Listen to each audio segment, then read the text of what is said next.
네, 여리고 스트릿의 기적이라는 제목으로 하나님 말씀 함께 나누도록 하겠습니다. 오늘 말씀의 배경, 상황은 어떠한가? 예수님께서 예루살렘으로 올라가시던 길이었습니다. 예루살렘으로 올라가시던 길 가운데 여리고라는 이 한 도시, 한 지역을 지나가시게 되었던 거죠. 그때 일어났던 사건 중에 하나가 이 소경 바디메오의 이야기입니다. 보지 못했던 소경 바디메오가 예수님을 찾고 부르면서 그가 눈이 떠졌습니다. 아주 놀라운 일이 일어났죠. 사람들은 이 신기한 기적 가운데 하나님을 찬양하게 되었고 예수님이 어떠한 분이신지 이제 조금씩 알게 되었습니다. 그래서 이 소경 바디메오의 사건은 아마 여리고 전체에 예수님이 어떤 분이신지 놀라운 소문으로 퍼져나가게 되었습니다. 오늘 본문에 등장하는 주인공 삭개오도 아마 예수님에 대한 이야기를 들었을 것입니다. 그래서 그에게 한 가지 소망이 생겼던 거죠. 예수님을 만나고 싶다. 그를 보고 싶다. 그래서 바로 오늘 이 삭개오의 이야기가 시작이 됩니다. 오늘 삭개오 이 사건, 이 이야기의 핵심은 무엇입니까? 성경은 이 이야기를 우리에게 들려주면서 가장 중요한 핵심을 우리에게 알려주는데 바로 9절, 10절 말씀입니다. 우리 9절, 10절 말씀을 한 번 더 읽어보겠습니다. 시작.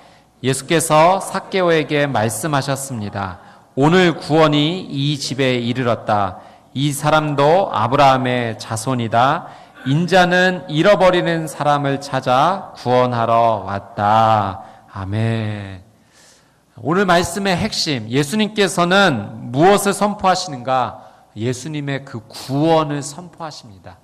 이 집이 구원을 받았다. 오늘 구원이 이 집에 이르렀다라고 삭개오와 그의 가정과 그의 집 가운데 구원을 선포해 주시는 거죠. 사랑하는 여러분, 삭개오가 오늘 예수님을 만나서 구원의 놀라운 은혜를 경험하게 됩니다. 저는 원하기는 오늘 이 자리에 있는 저와 여러분이 다시 한번 예수님이 주시는 그 구원의 은혜, 그 가치를 다시 한번 생각해보고 그 놀라운 은혜의 감격을 회복하게 되는 은혜가 있게 되기를 주님의 이름으로 축복합니다. 또한 삭개오가 이 집에 구원이 임했다라고 예수님께서 삭개오의 집 가운데 축복하셨던 것처럼 오늘 우리 개인의 인생뿐만 아니라 우리의 가정, 우리의 가문이 예수님의 구원을 맛보게 되기를 주님의 이름으로 축복합니다. 아멘. 우리가 통로가 되어야 돼요. 예수님의 구원의 은혜의 시작이 바로 나로부터 시작이 됩니다. 예수님을 만난 나, 그로부터 우리의 가정과 우리 가문이 하나님께로 돌아오는 은혜가 있어야 됩니다. 두 번째는 예수님의 사명 선언입니다. 10절 말씀해 보니까 인자는 잃어버린 사람을 찾아 구원하러 왔다. 예수님께서 말씀하신 거죠. 예수님께서 이 땅에 왜 오셨는가? 잃어버린 자를 찾으러 오셨다는 거예요. 그리고 그에게 구원을 주시기 위해서 오셨다라고 분명히 선포하고 계십니다. 오늘 예수님께서 예루살렘으로 올라가시는 길이었죠. 여러분, 예루살렘으로 가시는 길은 어떤 길입니까? 그 길은 죽음의 길이었어요. 예수님의 입장에서는 예루살렘으로 올라가는 그 길이 십자가의 길이었습니다.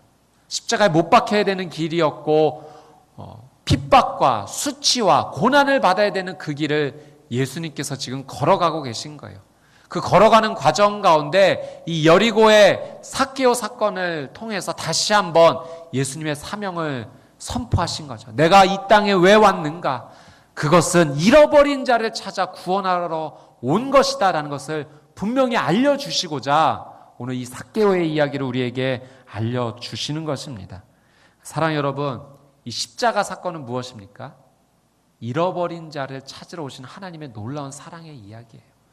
여러분, 바로 내가 잃어버렸던 자 아닙니까? 나를 찾으러 오신 이야기예요. 나를 구원하러 오신 이야기가 바로 오늘 본문의 말씀인 것입니다. 삭개오 이야기는 단순히 삭개오가 예수님을 만난 이야기가 아니라는 거예요. 삭개오가 예수님을 만난 이야기가 아니라 예수님께서 삭개오를 찾아오신 이야기입니다. 마찬가지로 주님께서 나를 찾아오신 거예요. 내가 주님을 만난 것이 아니라 그분이 나를 찾아오셨습니다. 잃어버린 자 되어서 방황하고 헤매고 있던 나를 그분께서 찾아오신 거죠. 오늘 말씀을 통해서 나를 찾아오신 예수님의 그 놀라운 은혜를 다시 한번 누리며 오늘의 이 하루와 또 우리의 인생이 다시 한번 주 앞에 드려지는 거룩한 예배가 되기를 주님의 이름으로 축복합니다. 이 삭개오 이야기를 통해서 하나님께서 우리에게 정말 전해주시고자 하는 그 메시지를 한번 저희가 찾아보기를 원하는데요. 2절 말씀을 한번 읽어보겠습니다. 2절 시작. 여리고에는 삭개오라는 사람이 있었습니다. 그는 세리장이고 부자였습니다. 여러분 이 말씀 한번 잘 가만히 살펴보십시오. 여리고에 누가 살고 있었습니까? 삭개오가 있었다. 그는 누구였습니까? 세리장이고 부자였다. 먼저 이 삭개오라는 이 히브리 말은요, 자카이라는 단어인데요, 이런 뜻이 담겨져 있습니다. 순전하다, 무죄하다, 깨끗하다. 그러니까 삭개오라는 이름의 뜻은 깨끗하다라는 의미가 담겨져 있는 이름이었던 거죠. 여러분 이스라엘에서는 이름이 참 중요하지 않습니까? 하나님께서 이름을 참 귀하게 여겨주세요. 그래서 어떤 한 사람의 인생을 변화시키고 그의 삶을 인도해 주실 때 그의 이름을 바꿔주시는 것을 우리는 볼 수가 있습니다. 아브람을 그의 인생을 인도하시면서 어떻게 바꿔주셨죠? 열국의 아비라는 아브라함으로 바꿔주셨어요. 또 개인의 인간적인 욕심으로 살고 있던 이 야곱의 이름도 바꿔주셨죠. 이스라엘이라고 바꿔주셨어요. 하나님께서 그 이름을 허락하신 이유에는, 그 이름을 주신 이유에는 어떤 뜻이 담겨져 있습니까? 그 이름의 뜻대로 살기를 원한다라는 그 하나님의 마음이 담겨져 있던 거죠. 이름이 참 중요합니다. 그런데 이 삭개오는 어떤 이름의 뜻을 가지고 있었는가? 깨끗한 사람이다. 근데 여러분 이 삭개오가 어떤 인생을 살았습니까? 오늘 말씀해 보니까 그가 죄인이라는 손가락질을 받았다라고 하는 사실이에요. 가만히 보면 이 삭개오가 자신의 이름값을 하지 못했다라는 것을 우리는 알게 됩니다. 아마 부모님께서 깨끗한 사람이 되었으면 좋겠다라는 이름으로 지어주셨을 거예요. 그리고 저는 삭개오입니다라고 소개할 때마다 나는 깨끗한 사람입니다라는 의미가 전달되었을 거예요. 그런데 정작 그의 인생은 깨끗한 인생이 아니었어요. 순전한 인생이 아니었어요. 그는 죄인이라고 손가락질 받는 인생이 되었습니다. 여러분 하나님의 자녀는 크리스찬이라 하면요 자신의 이름에 영적인 의미를 담고 있어야 돼요. 내 이름의 뜻이 원래 어떤 의미로 지어졌던 간에 하나님의 자녀가 되는 순간 내가 불리는 이 이름의 영적인 의미가 반드시 담겨 있어야 됩니다. 하나님께서 나를 이 땅 가운데 왜 세우셨는가? 나를 왜 부르셨고 이 지역 가운데 왜 머물게 하셨는가? 여러분의 이름에 그 영적인 의미를 담아야 돼요. 사랑하는 자녀의 이름을 부를 때마다 자녀에게 그 영적인 의미를 해석해 줄 수 있어야 돼요. 너는 이런 인생이 될 거야. 하나님께서 이렇게 사용하시는 인생이 될 거야. 그 의미를 해석해 주고 불러줄 수 있어야 돼요. 그래서 자녀가 그 이름이 불릴 때마다 그래 나는 이런 인생을 살 거야. 하나님 앞에 이런 인생을 살 거야 라고 다시 기억하며 나가지 않겠습니까? 그것은 자녀뿐만 아니라 우리도 동일합니다. 우리의 이름이 불릴 때마다 나에게 어떤 인생의 목적과 사명을 주셨는지 우리는 생각할 수 있어야 돼요. 제 이름은 소리입니다. 부모님께서 광야에 외치는 자의 소리가 되라고 그런 인생 살라고 다시 오실 예수님을 준비하는 인생이 되라고 그런 이름을 지어주셨어요. 근데 처음 이 이름이 이제 처음으로 불렸을 때는 한글 이름이 없었습니다. 제 이름이 이제 한자가 아니고 한글 이름인데요. 그리고 이름도 굉장히 여성스럽지 않습니까? 진짜 학교 다닐 때는 한 여학생 찾아와서 소리 언니 좀 불러주세요라고 했던 적도 있었습니다. 좀 여성스럽기는 하고 흔하지 않는 이름이지만 여러분 저는 제 이름이 불릴 때마다 생각했던 것 같아요. 광야에 외치는 자의 소리가 되어야겠다. 다시 오실 예수님을 준비하는 복음을 이야기하는 인생이 되어야겠다. 여러분 우리의 이름 하나님께서 다시 불러주세요. 여러분은 이 자리에 왜 세우셨는지 그분께서 말씀해 주세요. 물어보세요. 하나님께서 알려주실 거예요. 다시 한번 우리의 이름 가운데 영적인 의미를 새롭게 하고 또 사랑하는 가족과 자녀에게도 그런 영적인 의미를 나눠주고 선포하면서 그 이름의 값대로 사는 저와 여러분이 되시기를 주님의 이름으로 축복합니다. 삭개오는 또 누구였는가? 두 번째 특징은 그가 세리장이었고 부자였다라고 성경이 이야기합니다. 세리 가운데 리더가 세리장이 아니겠습니까? 여러분, 세리장이라고 하는 이 단어의 의미는 그가 힘을 가지고 있다, 권력을 가지고 있다는 것이 담겨져 있는 거죠.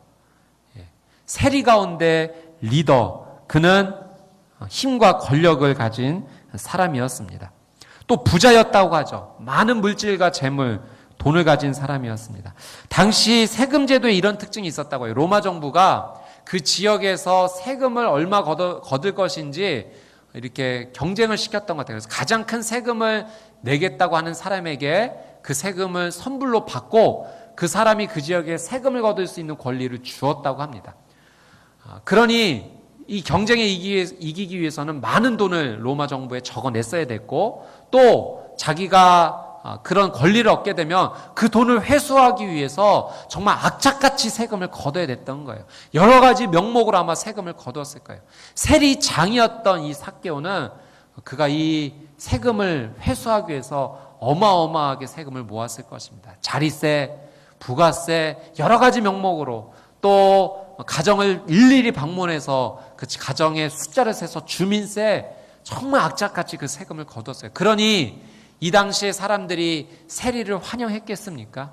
아마 불편해했을 거예요. 어려워했을 거예요. 그것은 세리라는 직업이 그렇다는 것이 아니라 그 당시의 문화 속에서 어쩔 수 없이 행했던 그의 모습 때문이었을 것입니다. 더군다나 로마 정부의 압제를 받는 이 문화 속에서 내가 낸 이 세금이 로마 정부로 흘러간다라는 생각을 했으니 이 세금을 걷어야 했던 중간 유통자였던 세리는 민족의 배반자라고 생각이 되어졌던 거죠. 그래서 당시에 문헌에는 실제로 민족의 반역자, 로마의 사냥개라는 이런 별명, 닉네임이 붙여졌습니다. 세상을 살아가는 사람들이 가장 욕심을 내는 분야가 바로 권력과 돈이 아니겠습니까? 당대 삭개오는 권력을 가진 자였고 돈을 가진 자였습니다. 그런데 이 모든 것을 쥐어봤지만 삭개오는 만족할 수 없었어요. 자기가 가진 이 권력과 물질로 자신의 인생이 행복할 수 없다는 것을 깨닫습니다. 이것을 통해서 영원한 생명을 유지할 수 없다는 것을 알게 된 거죠. 그래서 아마 그는 예수님을 만나고 싶었던 것일 것입니다. 내가 가진 권력, 내가 가진 물질로 해결할 수 없는 인생의 문제, 그분을 만남으로 말미암아 어떻게 살아가야 될지 그 답답한 마음을 한번 보이고 싶었을 것입니다. 자, 3절 말씀도 같이 한번 읽어보겠습니다. 3절 시작. 삭개오는 예수께서 어떤 분인지 보려고 했으나 많은 사람들 때문에 볼 수가 없었습니다. 그는 키가 작았기 때문입니다. 예수님을 만나고 싶었지만, 보고 싶었지만 그럴 수 없었다. 왜 그랬습니까? 그는 키가 작았기 때문입니다. 이 삭개오의 세 번째 특징이 성경이 이렇게 말씀하십니다. 그는 키가 작았다. 여러분, 성경이 이야기하는 키가 작다라는 것은 그냥 남들보다 작은 정도의 의미가 있기 때문에 이야기한 것은 아닐 겁니다. 아마도 특별하게 유난하게 더 작은 키였다라는 것이 아마 강조가 된 것 같습니다. 그 때문에 삭개오는 아마 그 열등감이 있지 않았을까요? 그래서 그것을 해결하고자 어쩌면 더 권력과 재물에 집착했는지도 모르겠습니다. 또한 성경은 그가 키가 작았다라고 하는 것은 어떤 육신적인 한계의 상황을 이야기하는 것은 아닐 것입니다. 그것만을 이야기하는 것은 아닐 거예요. 여러 가지 면에서 그는 성장하지 못했다라고 이야기하고 있는 거예요. 첫 번째, 그는 사람들과의 관계 속에서 자라나지 못하는 인생이었습니다. 아무리 키가 작았다 한들 그가 사람들과의 관계에서 성장하는 인생이었다면 아마 예수님을 좀 보고 싶은데 길을 좀 내어줄 수 있겠소라고 이야기했을 때 관계가 좋았더라면 사람들이 길을 터주었을 수도 있는 부분입니다. 그런데 전혀 그 부분이 소통되지 못하는, 혼자 고립된 인생, 사람들과의 관계를 이루어가지 못하는 인생, 그는 관계 속에서 키가 작은 인생이었습니다. 또한 영적인 면에서 그는 키가 작은 인생이었어요.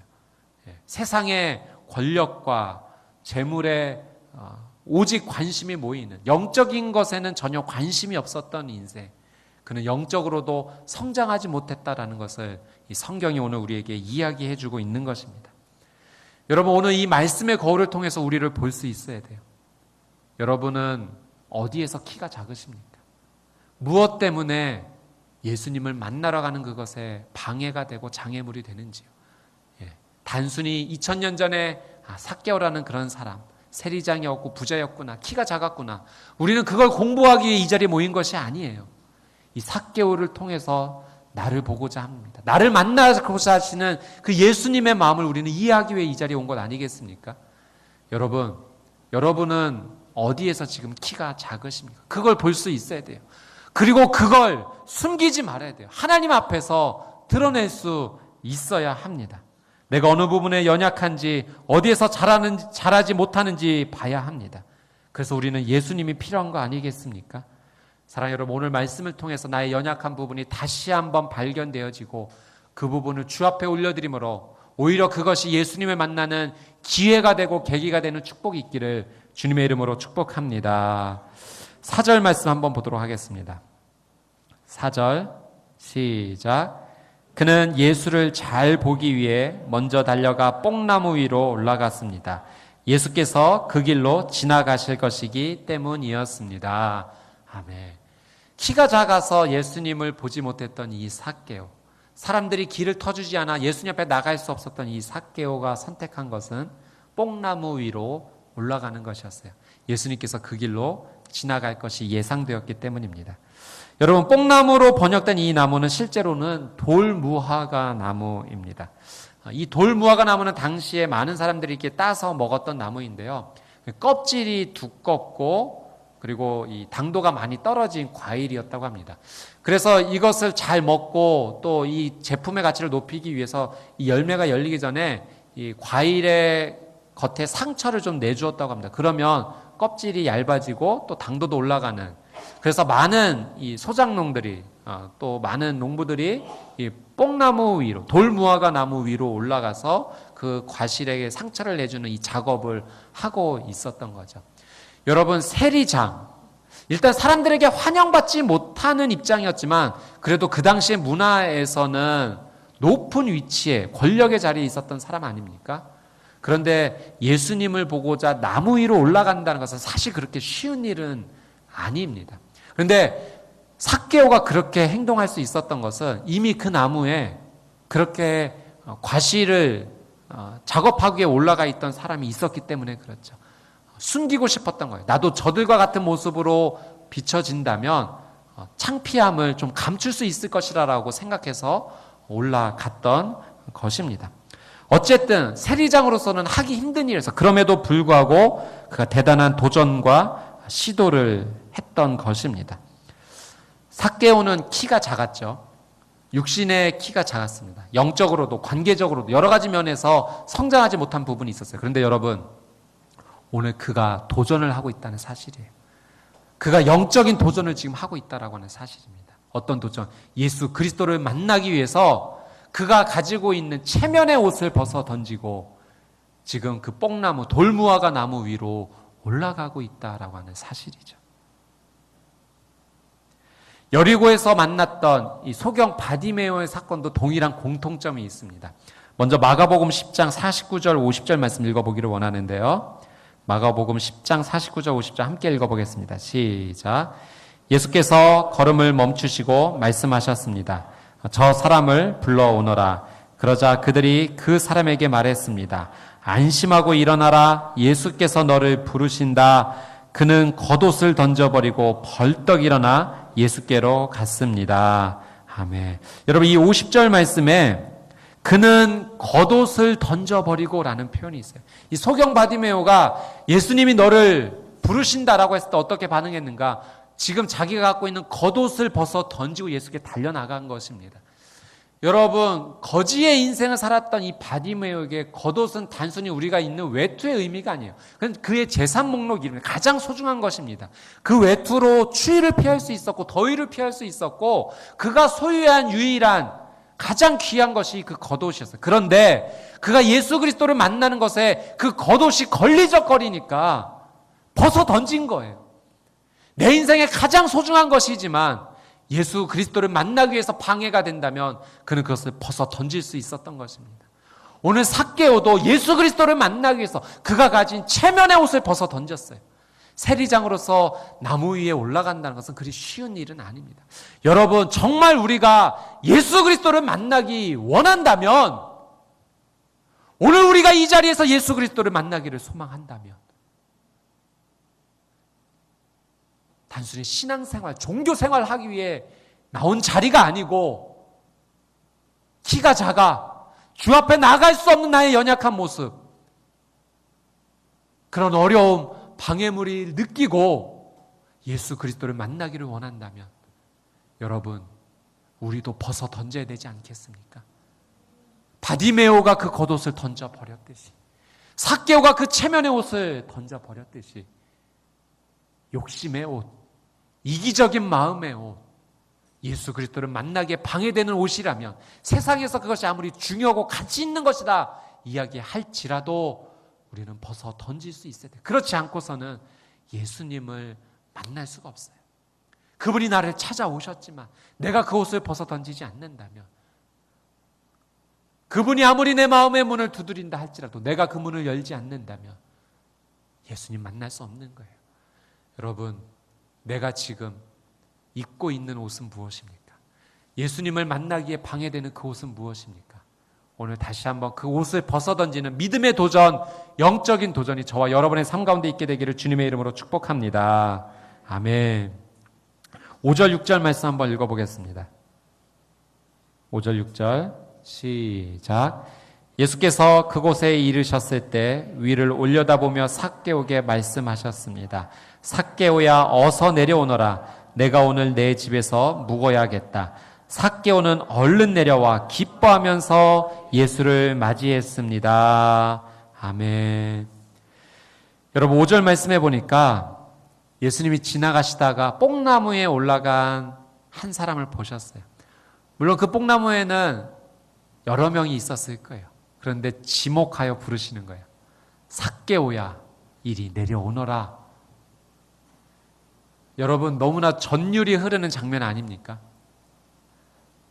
삭개오와 예수님이 이전에 만났던 적이 없었어요. 그런데 예수님을 보기 위해, 그것도 훔쳐보기에 몰래 나무 위에 올라간 그 삭개오를 주님께서 그 눈동자를 바라보시며 말씀하신 거예요. 삭개오야, 그의 이름을 불러주신 것입니다. 여러분, 삭개오라고 이름을 불러주셨다라고 하는 이 사실은요, 그냥 단지 내가 너의 이름이 삭개오라는 것을 알고 있단다라는 의미가 아닌 거예요. 그 이름을 불러주는 동시에 내가 너의 인생을 알고 있다. 내가 너의 슬픔을 이해하고 있다. 내가 너의 방황을 알고 있다. 내가 너의 인격을 알고 있다. 내가 너를 알고 있다라고 하시는 예수님의 그 강렬한 부름이었던 것입니다. 성경에 보면 예수님께서는 참 이름을 많이 불러주신 것을 볼 수가 있어요. 나사로야, 마리아야. 사랑 여러분, 예수님께서 우리를 군중으로 보지 않으세요. 무리로 보지 않으신다는 거예요. 여러분, 한 사람 한 사람을 주님이 알고 계세요. 그분이 여러분의 이름을 알고 계세요. 여러분의 인생을 알고 계시고, 여러분의 마음의 짐을 이해하고 계시고, 여러분의 눈물을 보고 계세요. 그분이 저와 여러분을 알고 계십니다. 이사야 43장 1절 말씀에 하나님께서 주신 귀한 말씀이 있습니다. 이사야 43장 1절 개역개정 번역으로 한번 읽어보겠습니다. 시작. 야곱아, 너를 창조하신 여호와께서 지금 말씀하시느니라. 이스라엘아, 너를 지으신 이가 말씀하시느니라. 너는 두려워하지 말라. 내가 너를 구속하였고 내가 너를 지명하여 불렀나니 너는 내 것이라. 아멘. 여러분, 바로 이 말씀이 나를 향한 주님의 말씀인 줄 믿습니다. 그분이 나를 지명하셨어요. 그리고 말씀하세요. 너는 내 것이다. 예수님이 삭개오의 이름을 부르시면서 말씀하세요. 내려와라. 내려와라. 이제 거기에서 내려와라. 슬픔의 자리에서, 방황의 자리에서, 고독의 자리에서, 허무의 자리에서, 눈물의 자리에서 이제 내려와라. 그분께서 말씀하세요. 그분이 우리의 인생 가운데 말씀하세요. 여러분에게 말씀하세요. 여러분, 어떤 나무에 지금 올라가 계십니까? 그분이 말씀하십니다. 내려와라. 그분의 말씀에 순종할 때 기적과 은혜는 시작될 줄 믿습니다. 토미 워커라는 귀한 예배 사역자가 있습니다. 이분이 이제 필리핀으로 아마 아웃리치를 갔던 것 같아요. 고아원을 방문했습니다. 한 꼬마와 이제 교제를 하게 돼요. 너 이름 뭐니? 제 이름은 제리예요. 나는 토미란다. 토미, 이제 제 이름을 알려주었으니 나와 당신은 이제 친구인가요? 그럼 친구지. 그래서 며칠 머무면서 이제 그 고아원을 방문할 때마다 이제 그 친구가 뛰어옵니다. 토미, 내 이름이 뭔지 아세요? 너 제리지. 매번 방문할 때마다 자기의 이름을 확인하고 우린 이제 친구죠라고 말하는 그 고아 한 소년을 토미는 이제 보게 됩니다. 왜 만날 때마다 굳이 그렇게 자신의 이름을 확인할까 생각해 보죠. 고아로 자란 이 아이, 누군가가 자기 이름을 기억하고 불러주기를 원했던 것입니다. 그리고 자신의 옛날 모습을 생각해 보았어요. 아무도 자기를 기억해 주지 않는 것 같았던 그때, 이름마저 초라해 보였던 그때, 내가 너를 안다, 내가 너의 이름을 내 손바닥에 새겨 놓았단다라는 하나님의 음성을 듣고 위로를 받았던 그 시절, 다시 한번 이 소년의 만남으로 그 소년의 이름을 불러주며 하나님의 그 사랑, 나의 이름을 알고 계시고 그 이름을 손바닥에 새겨주신 하나님의 사랑 앞에 더 가깝게 나아가게 됩니다. 그리고 이분이 찬양 한 곡을 지었어요. He knows my name.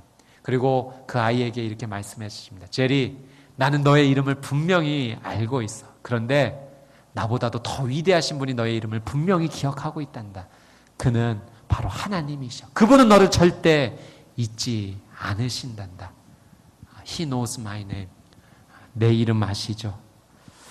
나를 지으신 주님, 내 안에 계셔. 처음부터 내 삶은 그의 손에 있었죠. 내 이름 아시죠? 내 모든 생각도, 내 흐르는 눈물 그가 닦아주셨죠. 사랑 여러분, 하나님께서 여러분의 이름을 알고 계세요. 우리 이 찬양 같이 한번 고백해 봤으면 좋겠습니다. 그리고 삭개오를 부르신 그 예수님의 모습을 다시 한번 생각해 보면서 나의 이름을 기억하시고 불러주시는 그분 앞에 시간 같이 한번 나가기를 원합니다. 나를 지으신 주님, 나를 지으신 주님, 내 안에 계셔. 내 안에 계셔. 가사를 불러드리겠습니다. 눈을 감고 고백해 보겠습니다. 처음부터 내 삶은 그의 손에 있었죠. 그의 손에 있었죠. 다시 한번 고백합니다. 나를 지으신 주님, 나를 지으신 주님, 내 안에 계셔. 내 안에 계셔. 처음부터 내 삶은 처음부터 내 삶 그의 손에 있었죠. 그의 손에 있었죠. 내 이름 아시죠? 내 이름 아시죠. 내 모든 생각도, 내 모든 생각도, 내 흐르는 눈물 내 흐르는 눈물 그가 닦아주셨죠. 닦아주셨죠. 그는 내 아버지, 그는 내 아버지, 난 그의 소유. 나 그의 소유. 내가 어딜 가든지 내가 어딜 가든지 떠나지 않죠. 날 떠나지 않죠. 내 이름 아시죠? 내 이름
사랑하는 여러분, 하나님께서 우리의 이름을 알고 계시다라고 분명히 말씀하십니다.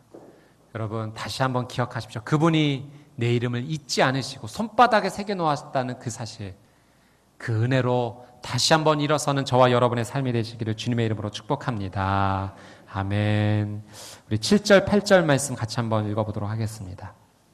7절, 8절 함께 읽겠습니다. 시작. 그런데 사람들은 이 광경을 보고 모두 수군거렸습니다. 그가 죄인의 집에 묵으려고 들어갔다. 삭개오는 서서 주께 말했습니다. 주여 보십시오. 제 소유물의 반을 떼어 가난한 사람들에게 주겠습니다. 누군가를 속여 얻은 것이 있다면 4배로 갚아주겠습니다. 아멘. 여러분, 이 상황을 다시 한번 보십시오.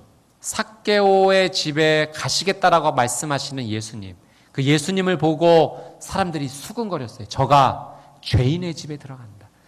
여러분, 이 당시에 삭개오가 당했던 이 왕따의 수준은 가벼운 수준이 아니었어요. 정말 심각하고 어려운 상황이었습니다.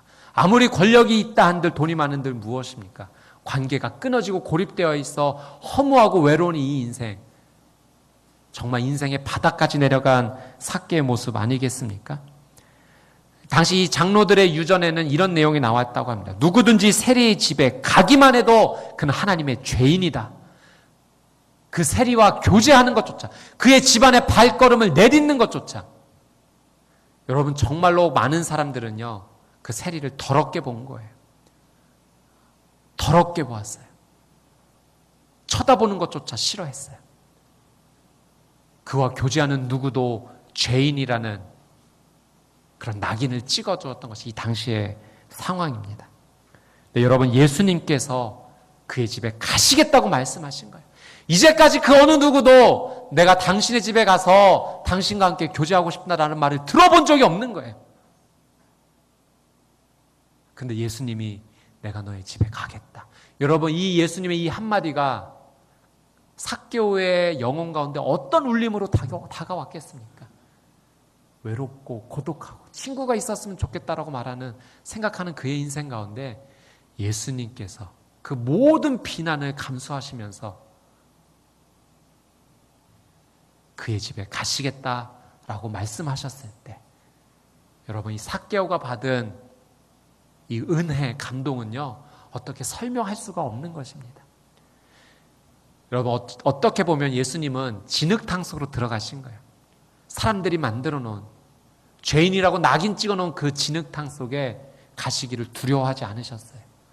그래, 내가 사람들이 만들어 놓은 그 진흙탕 속에 들어가 너와 함께 머물러 주겠다. 여러분, 진짜로 예수님이 진흙탕 같은 이 인간의 세계, 세상 세계에 오신 거 아니겠습니까? 왜요? 나를 만나 주시려고. 예, 진흙탕 같은 내 인생 만나 주시려고 그분이 오신 거예요. 다른 이유 때문에 오신 것이 아니라 정말 어찌할 수 없는, 무엇으로도 해결할 수 없는 진흙탕 같은 더러운 내 모습, 그분께서 만나 주시기 위해, 함께 머물러 주시기에 오신 것입니다. 그분이 내 인생에 찾아오셨어요. 내 마음에 들어오셨어요. 그분이 찾아오시면 변하기 시작합니다. 회복되기 시작합니다. 왜요? 예수님께서 머무시는 그 자리는 거룩한 장소가 되기 때문에 그렇죠. 예수님은 빛이세요. 그분은 거룩이세요. 거룩이 머무는 자리에 죄는 함께 있을 수 없는 거예요. 마치 빛이 임하면 어둠은 자연스럽게 물러가는 것처럼 진흙탕 같은 그 인생 가운데 예수님이 찾아오시니 회복이 되기 시작했습니다. 여러분, 사람들은 손가락질하던 삭개오와 삭개오의 집이 이제는 빛의 인생을 살게 된 거예요. 예수 그리스도로 말미암아. 고린도전서에서는 분명히 성경이 우리에게 그렇게 가르쳤죠. 우리의 몸이 하나님과 하신, 성령님과 하시는 거룩한 성전이다. 여러분, 원래는 거룩한 성전이 아니었어요. 진흙탕이었어요. 근데 그분이, 성령님이 임하시자마자 이제 진흙탕은 사라지고 거룩한 성전이 된 것입니다. 그 은혜의 감격을 우리는 알아야 돼요. 그 끝이 없는 놀라운 구원의 은혜를 우리는 다시 한번 깨달아야 됩니다. 오늘 이 삭개오 이야기가 2000년 전에 한 사람의 이야기가 아니라 바로 내 이야기임을, 나를 찾아오신 예수님의 놀라운 사랑의 이야기임을, 여리고 스트릿의 기적이 아닌 내 삶의 기적임을 다시 한번 주 앞에 감사함으로 올려드리는 저와 여러분의 삶이 되시기를 주님의 이름으로 축복합니다. 그래서 에베소서 4장 22절 24절은 이렇게 말씀하십니다. 우리 이 말씀을 같이 한번 선포하며 읽어보겠습니다. 시작. 너희는 유혹의 욕심을 따라 썩어져가는 구습을 따르는 옛 사람을 벗어버리고 오직 너희의 심령이 새롭게 되어 하나님을 따라 의와 진리의 거룩함으로 지으심을 받은 새 사람을 입으라. 아멘. 새 사람이 되시기를 주님의 이름으로 축복합니다. 아니요, 이미 새 사람이 되셨어요. 예. 누구 때문에? 예수 그리스도 때문에.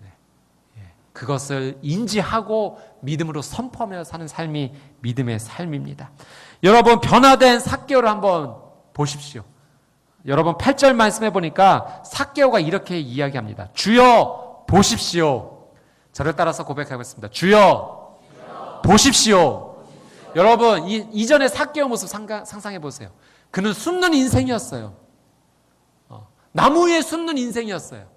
예수님을 당당하게 볼 수 없는 인생이었어요. 만나고는 싶었지만, 그를 보고는 싶었지만 숨어서 볼 수밖에 없는 인생이었어요. 손가락질 받는 인생. 그런데 이제는요, 예수님을 만나고 나니 그가 당당해졌어요. 담대해졌어요. 예수님을 향해 똑바로 주를 향해 바라보며 주님 보십시오. 저를 보십시오. 변화된 이제 나의 모습을 보십시오. 주님 때문에 내가 변화되었습니다라고 외치는 그의 믿음의 선포를 우리는 봐야 됩니다. 여러분, 그가 변화되었어요. 당당하게 외칩니다. 그리고 이야기합니다. 이제 내가 내 재산의 반을 떼어 가난한 사람들에게 나눠주겠습니다. 잘못 살아온 인생입니다. 원래 내 것이 아닙니다. 이제는 그들의 주인에게 다시 돌려주겠습니다. 그리고 누군가에게 속여서 잘못한 일이 있으면 4배로 갚아주겠습니다. 여러분, 이 당시에 제사의 제도 가운데 속건제가 있었어요. 이 속건제는 보상하는 제도예요. 예배예요. 그러니까 내가 누군가에게 잘못했을 때 그것을 하나님 앞에 회개하면서 주님 제가 잘못했습니다. 보상하겠습니다. 그래서 그 피의 5분의 2를 더해서 드렸던 제사가 속건 제사입니다. 지금 이 삭개오의 모습, 내 재산의 절반을 떼어 가난한 사람들에게 돌려주고 그리고 누군가 잘못했을 때 4배로 갚겠다고 하는 것은요, 여러분, 그가 이제 예배자의 삶이 회복되었다는 것을 우리가 보게 되는 거예요. 예수님을 만나면 어떤 삶이 우리의 삶 가운데 일어나는가? 여러분, 무엇보다도 주님을 예배하고 싶은 마음의 강렬한 열망이 우리의 삶 가운데 살아납니다. 참된 예배는 무엇인가? 예수님께서도 말씀하셨어요. 제사를 드리던 가운데도 형제와 다퉈서 그것이 풀리지 않는 것이 기억날 때 먼저 그와 가서 화해해라. 그것이 진짜 예배다라고 예수님께서 말씀하셨어요. 여러분, 삭개오가 진짜 예배자로 다시 태어나게 됩니다. 그는 관계가 무너졌던 사람이에요. 손가락질 받는 인생이었어요. 여러분, 누군가가 여러분을 향해서 손가락질하면 어떻게 하고 싶습니까? 그 손가락을 부러뜨리고 싶은 것이 우리의 진짜 마음 아닙니까? 그런데 이제 삭개오가요, 그는 이전에 그런 마음 갖고 있었어요. 그 손가락을 잡아서 부러뜨려야겠다라고 분노에 찼던 그가 이제는 이제 주님, 나를 손가락질하던 그를 내가 품겠습니다. 그리고 5분의 1만 더해도 율법의 사람이었어요. 4배나 갚겠습니다. 그는 진짜 예배자의 삶이 된 거예요. 관계가 회복되기 시작한 것입니다. 자기를 향하여 비난을 퍼붓던 자를 품기 시작했다라고 하는 사실이에요. 여러분, 이것이 진짜 변화입니다. 예수 그리스도를 만나면 변하기 시작해요. 이 삭개오의 이야기는 그래서 변화의 이야기예요. 왜 이 삭개오의 이야기가 성경 이야기 가운데 나오는가? 변할 수 없을 것 같았던 그 삭개오도 변했다. 그러니 너도 변할 것이다. 주님이 말씀하시는 거예요. 여러분, 나는 안 될 거라고 생각하십니까? 아니요. 그냥 원래 나는 할 수 없어요. 나는 불가능하죠. 그러나 주님이 내 인생 가운데 찾아오시면, 그분이 내 인생을 만나 주시면 우리는 할 수 있어요. 우리도 변화할 수 있어요. 삭개오도 변했고 나도 변할 것입니다. 예배자가 될 거예요. 나를 손가락질하던 사람을 품어주기 시작할 거예요. 무너졌던 관계가 회복되기 시작할 것입니다. 여러분, 오늘의 말씀은 내가 변한 이야기가 되어야 합니다. 여러분, 예수 그리스도를 만나는 그 주인공이 삭개오가 아니라 바로 내가 되어야 합니다. 오늘 이 말씀 통해서 다시 한번 일어서는 저와 여러분의 삶이 되시기를 주님의 이름으로 축복합니다. 아멘. 오늘 주신 말씀 붙잡고 같이 한번 기도하며 나가도록 하겠습니다.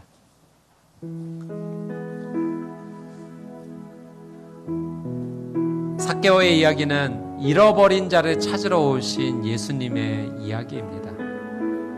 여러분, 오늘 말씀은 우리에게 분명히 이렇게 말씀하십니다. 잃어버린 자 바로 너다라고 이야기하십니다. 여러분, 내가 방황하는 인생 아니었던가요? 아니, 지금도 방황하고 있지 않나요? 아직도 이 두 손에 권력과 재물이라는 욕심을 내려놓지 못하고 영원한 생명을 어떻게 소유하는지 궁금해하며 돌고 도는 인생 되고 있지 않나요? 사람들과의 관계도 다 무너져 내렸고 홀로 고독하게 외롭게 방치된 채 살아가는 인생이 바로 나 아니었던가요? 키가 작아 예수님 앞에 나아가지 못한 모습이 바로 나 아니었던가요? 육신의 키가 작은 것이 아니라 사람과의 관계에서 키가 작았고 영적인 면에서 성장하지 못하고 멈춰버렸던 인생이 바로 나 아니었던가요? 우리 시간 같이 한번 기도하며 나아갈 때 주님, 삭개오가 바로 나입니다. 이름값하고 사지 못했던 인생이 바로 나입니다. 내 입으로는 나는 깨끗한 사람입니다 라고 이야기했지만 정작 죄인의 모습을 벗어내지 못했던 삶이 바로 나입니다. 주님, 내가 주님을 만나기를 원합니다. 주님을 만나기를 원합니다. 주님, 삭개오가 뽕나무에 올라갔듯이 그가 체면의 옷을 벗어던지고 주 앞에 나갔듯이 나도 이제 내 체면의 옷을 벗어던집니다. 내 욕심의 옷을 벗어던집니다. 이기적인 마음의 옷을 벗어던집니다. 자기 만족의 옷을 벗어던집니다. 주님, 나를 만나 주시옵소서. 우리 주여 한번 외치고 통성으로 함께 기도하겠습니다. 주여